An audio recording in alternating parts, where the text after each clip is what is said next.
Dalam kunjungan ke Sultan SMP 4 dan berziarah di makam Kesultanan Palembang, Yuda Pratomo selaku calon wali kota Palembang nomor urut 3 siap melaksanakan program unggulan yang berfokus pada pelestarian dan pengembangan seni budaya Palembang. Salah satu langkahnya dengan memberikan nama-nama kesultanan pada setiap jalan di Palembang. Hal ini bertujuan untuk mengenalkan masyarakat pada sejarah kota, serta juga memperkuat identitas budaya Palembang, dan merawat dan melestarikan makam-makam kesultanan yang tersebar di seluruh kota.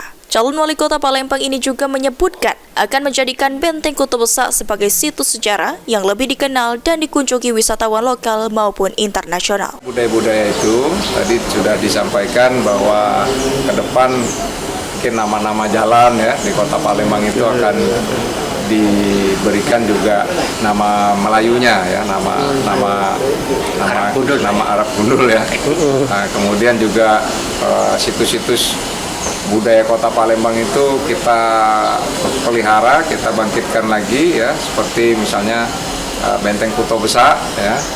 Jadi kita rencanakan mungkin di situ nanti ada revitalisasi.